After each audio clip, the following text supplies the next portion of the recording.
Well, they said at 7:08 this morning, the Titan's submersible that was surveying or going to survey the Titanic wreckage, according to estimates, would be out of oxygen. And then, as of now, no sounds. We'll have a full update here shortly. But a whistleblower came forward 5.5 years ago that worked for OceanGate and actually went to the CEO and said, listen, this is not safe.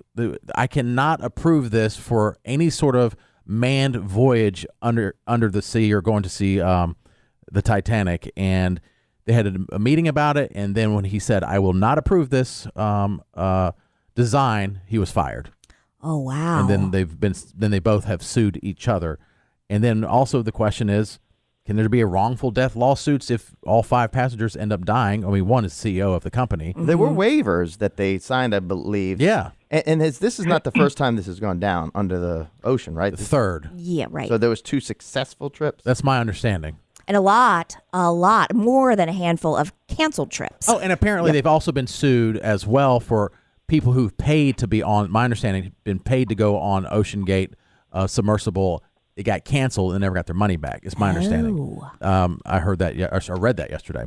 We do have our official attorney, Lisa Lanier, on. Good morning, Lisa. Hi, Lisa. Hey, good morning. Hey, yeah, this company, man, is a hot mess. And the more you read about this submersible, the funny, it's not funny because they're probably dead. But I mean, the odd things like all the pictures that you're seeing of how they have like a game controller that they're using. It's just right to navigate it. I mean, it does seem like the technology was very crude, and why in the world would people want to spend that kind of money and take that kind of risk? I don't get it. But you're right, lawsuits all over the place.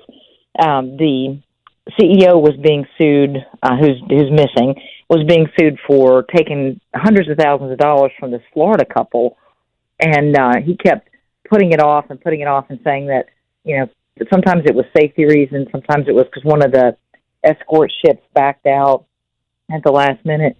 But these people paid, back in 2016, they paid over $200,000, almost $250,000. And at one point, they were entitled to a refund, they said, under their contract.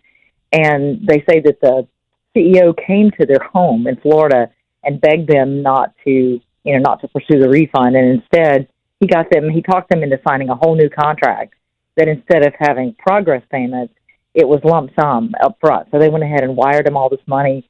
And then they just finally, in 2021, he said, okay, I'm ready for you to go on this voyage. And then for some reason at that point, I think they were just scared of it, and done. And they said, no, thanks, we're pursuing a refund. And he said, I'm sorry, the contract says no refund. And so they sued him. And it's just been filed in February. It's just been kind of sitting. I don't know why there doesn't seem to be a lot of legal action there. So now that could continue. That case could continue against the estate. It could also continue against the company.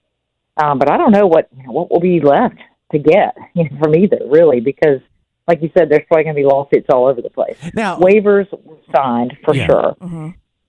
But if it depends. I mean, waivers hold up to a certain extent, but if there was neglect, if there was negligence, you can't typically waive that. And so, if they did something just really stupid, but if it was just in the course of, what can happen when you're down there and nobody did anything negligent, then the waiver holds and these people are screwed. Yeah, but when you sign a waiver, if you're going to something and the waiver, for what I understand, that waiver that they signed clearly states that this is a dangerous mission and a lot of things could happen that are life-threatening.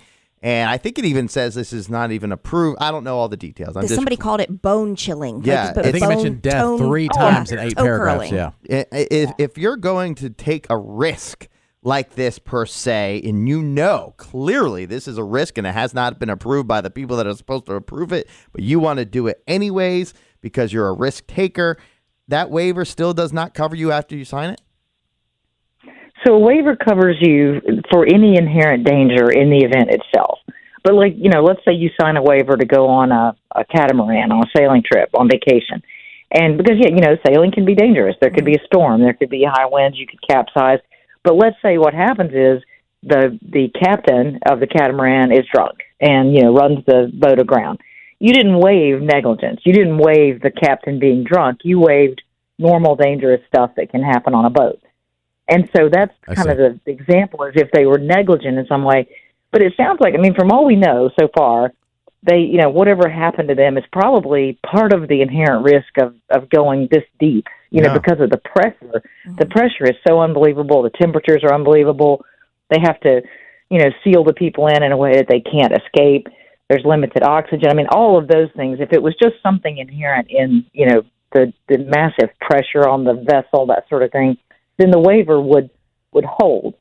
But it's the situation where, you know, you sign a waiver for ziplining. Ziplining is dangerous. You could get hurt, right? But what if, you know, the zipline company failed to maintain the equipment, knew there was a danger, put you on it anyway? That waiver's not going to hold. Right, or they leave some stuff out, you know, maybe the submersible. So that waiver, as long as it says, you know, there's maybe it has to be detailed as a risk of danger because it's still unknown to us. There's been limited research. There's a possibility of this, and they start listing these possibilities. There's going to be more, probably better well protected for the company than if they said, well, you know what, we didn't tell them, but we're going to leave a few screws off the hatch here because it's.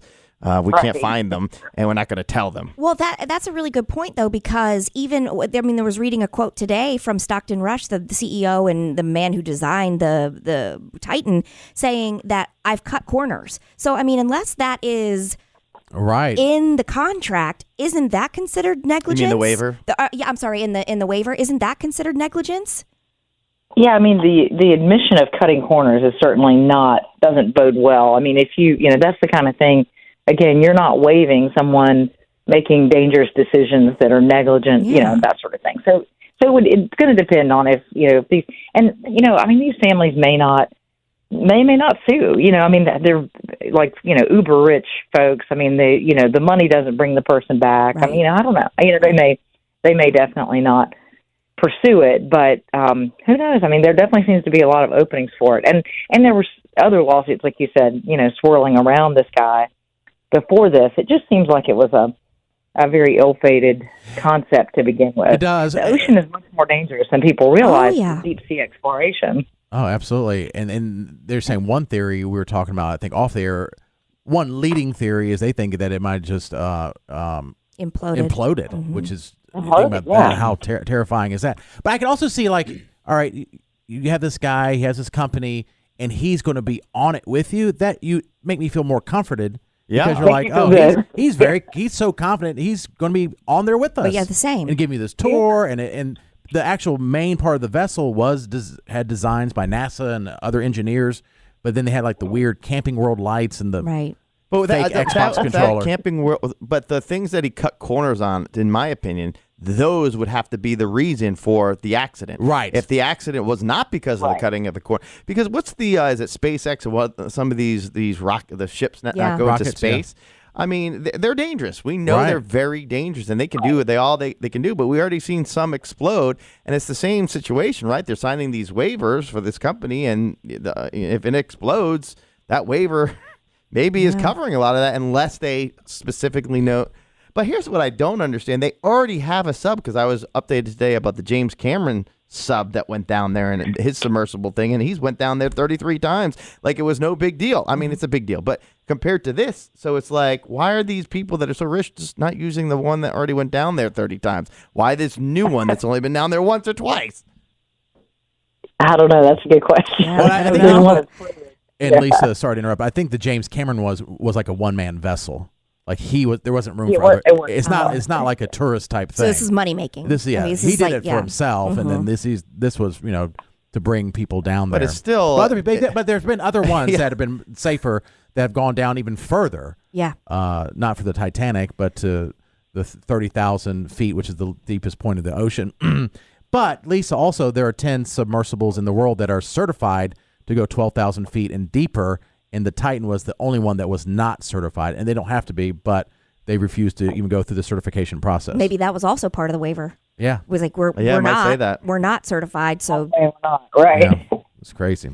Oh boy! All right, so you think if they did sue, there's some openings here, and they could win, but they might not do it because of the money and not bringing the people back. But well, I mean, I don't think there's as many openings here as in, you know, something like, sailing or zip lining where, where you can really concretely say, okay, the danger is to a certain point, and then you can pinpoint what went wrong and if it was negligent or not. But here it's so super dangerous.